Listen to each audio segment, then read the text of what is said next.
Hey everyone, and welcome. In a world that is just constantly pulling our attention in a million different directions, have you ever just wished you could hit the pause button? Well, today we're going to dive into exactly that. We're exploring mindfulness and meditation, two ancient practices with some serious modern science to back them up. But hey, before we get into all of that, if you find this explainer helpful, could you do us a quick favor?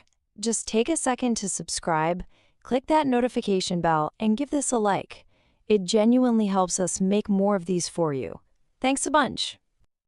All right, let's kick things off with a feeling that I'm pretty sure we all know way too well. Let me ask you, does this sound familiar? You're feeling completely buried by your to-do list, stressed out by deadlines, and you're just constantly getting sidetracked by notifications or, a mind that just will not be quiet. With work, school, social stuff, it is so easy for our minds to feel cluttered and just plain exhausted. And a huge reason for this is that so many of us are living our lives on, well, you could call it autopilot. We kind of just move through our day without really being there. We wake up, we go to work, we eat, we talk to people, and then all of a sudden, it's the end of the day and it's all just a blur. We were physically there, sure, but our minds, they were somewhere else entirely. And if you've ever wondered where your brain goes all day, well, this chart pretty much nails it. A massive chunk of our mental energy is spent worrying about the future. What if this happens? Or we're busy replaying things from the past. Oh, I should have said that instead. And that leaves this tiny, tiny little slice for the present moment, which is kind of crazy when you think about it, because the present is the only place we're actually truly living. This constant mental time travel is a massive source of our stress and anxiety. But what if there was a way to train our attention, to gently pull our minds back to the here and now? Well, that's exactly where this idea, the practice of presence, comes in. So first up, let's get clear on what mindfulness actually is. It's this simple, but profound, practice of paying full attention to whatever's happening right now, in your mind, in your body, and in the world around you.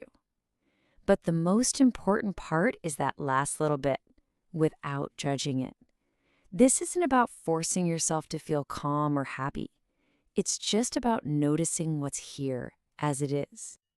Okay, so if mindfulness is the state of awareness, then what's meditation? Well, think of meditation as the gym for your mind. It's the formal workout you do to build up your mindfulness muscle.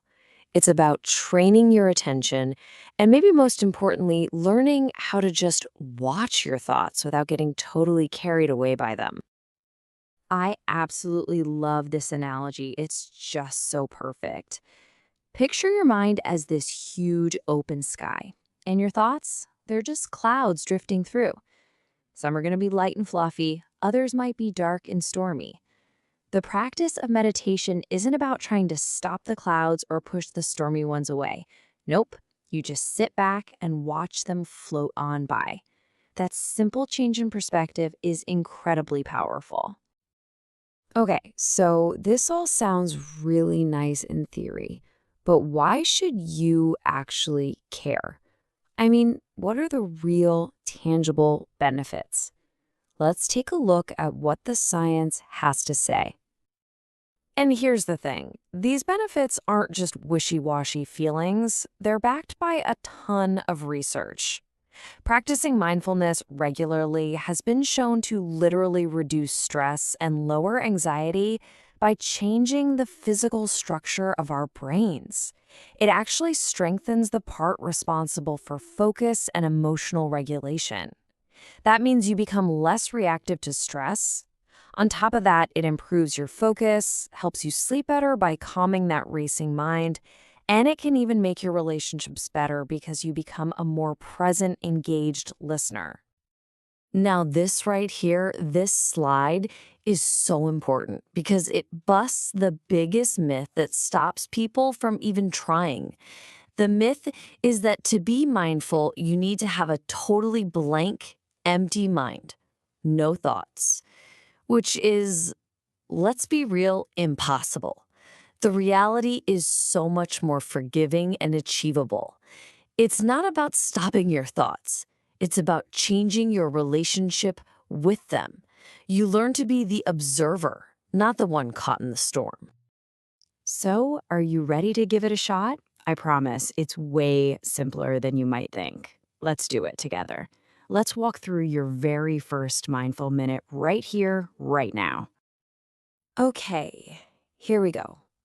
First, just find a comfortable seat, whether that's on a chair or on the floor. Try to keep your back straight but not stiff. Second, if you're comfortable with it, go ahead and gently close your eyes. Third, just start to notice your breath. Don't try to change it at all. Just feel the air coming in and feel it going out. Fourth, bring your focus to the physical feeling of breathing. Maybe that's the cool air in your nostrils or the gentle rise and fall of your chest. And finally, step 5, the most important one of all, when your mind wanders, and trust me, it will, just gently and kindly guide your attention right back to your breath. That's it. And here's the secret sauce, the most important part of this whole thing. Your mind wandering off is not a failure. In fact, it's part of the process. Every single time you notice your mind has drifted and you gently bring it back, that is a moment of mindfulness. That's the rep. That's the workout. The goal is never to have a perfectly still mind. The goal is simply to notice where your mind is. Great job. See? Not so bad?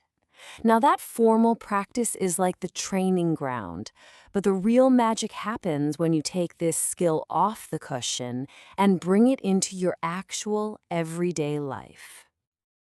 You can practice this stuff anytime, anywhere. When you're eating your next meal, try mindful eating.